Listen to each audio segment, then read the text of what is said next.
So here are the top 5 Nike SB sneakers of 2024, and it's the ones that I kept or sort of purchased, and they've all been pretty much for retail apart from the Futura version. And so the sneakers are, I suppose with the SB this year, they've probably not had a strong performance, especially compared to last year. I think last year was like an exception, where it was like such a high bar that I think even some of the other sneakers that released last year, such as like the Run the Jewels, and also things like I suppose even like the April skateboards, maybe got under the sort of, didn't get under the limelight as much as maybe if they would release this year. And so for that reason, I think a lot of the Nike SBs this year, and also probably fatigue of Dunks in general, I think the lineup of SBs, especially a lot of the GRs that released, weren't, in my opinion, as strong. I think the materials and stuff were nice, but there wasn't anything sort of compelling me to grab them. But also, I've got a few sort of SB sneakers, so I'm kind of a bit more sort of picky and choosy of what I'm after. And the first one up, and something that maybe I'm not sure if I'll be keeping in my collection, and I'll say why in a bit, but it's one that I got for under retail, and it's the Olympics Safari Electric Blue, I think it was called, or Electric Pack. And this has got the Safari print on it. I like these particular sneakers because with a lot of Nike SBs, they don't do that many sort of neutral sneakers, and the materials on this aren't amazing in my opinion. I think they're fine. I just like the overall sort of execution of the sneaker really, and having that sort of Safari print on there. It looks pretty cool. They sat on pretty much everywhere and really going heavily under sort of retail price, almost 30-40% off. But it's one of those sort of neutral sneakers that I think with this sort of iconic Safari print from Nike, I think I think it works well in my opinion. And you can also sort of change out these laces if you don't like that sort of electric vibe going on. And then something which I suppose caught me off surprise, and it's the Alexis Sablone sneaker, and this is a Chameleon. And why I say it's caught me off surprise, when I sort of saw pictures of these, I wasn't a fan of them, to be honest, and they looked a bit too green for my taste, and also normally I'm not sort of gravitating towards this crocodile print. However, once I sort of got these in hand and sort of saw how they were and the intricate sort of details on them, it kind of sort of won me over. And also I think the materials are really nice as well on this. Obviously not an expert, but especially like the toe box leather and the side leather here, you can sort of see it's quite sort of wrinkled, and just very good sort of leather quality overall. And also the funkiness of the print on here, you can sort of see it's going towards that khaki color, which I think lends itself well to wearing pretty much any time. So for that reason it does sort of work.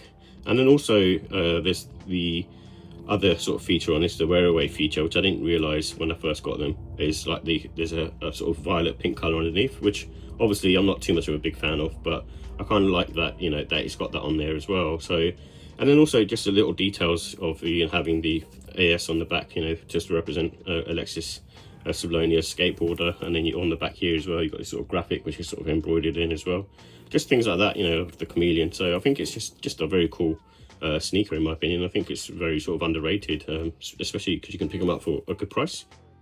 And so the reason why I sort of get rid of this particular SB is I have this PS8 version, which is pretty much the same sort of colorway and sneaker. And I think you got sort of applaud sometimes when I guess the brands do something slightly new or slightly different.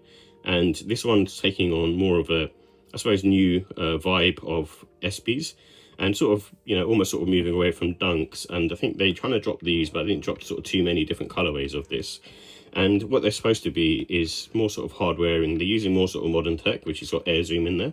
And also the outside's supposed to be a bit more sort of rugged and a bit more hard wearing, and it has a fly plate underneath. But also the upper material is made of Flyknit, and it's supposed to be sort of quite sort of rugged, and you can sort of see it's got sort of dual panels on here as well to protect you, especially for sort of skateboarding. I mean, I wouldn't be skateboarding because I don't skateboard, but just having those sort of features where it just feels a bit more rugged, and I won't, for example, I won't be afraid to sort of wear these during the winter time. And overall, the comfort level was fine. It's pretty much similar to the SB Dunks, but maybe slightly more better in the respect of it feels more like a runner, and because of the upper being sort of easy to wear and a bit more sort of flex on there.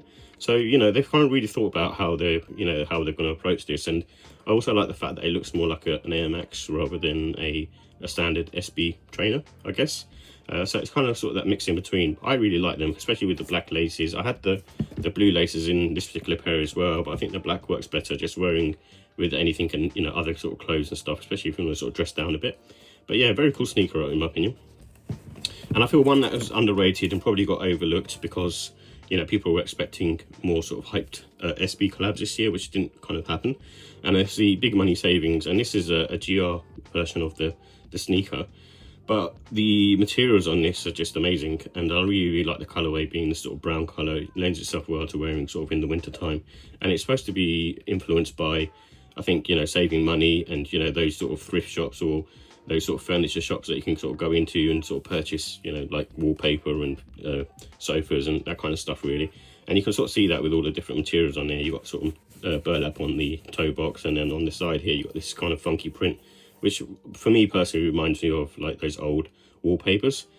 And then, you know, I'm not a fan of cracked leather, but they have cracked leather on the swoosh as well. And then, you know, things like the different materials on the back heel as well. And then this Nike is different than normal. It's got that kind of different font.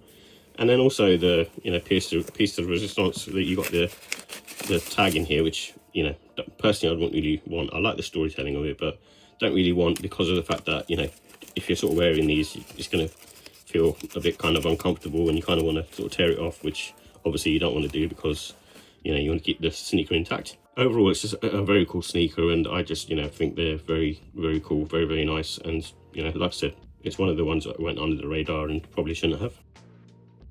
And then lastly, something that this is probably one of the only sneakers that I paid resale for, because they were quite difficult to cop for retail, and it's the Futura SB Dunk.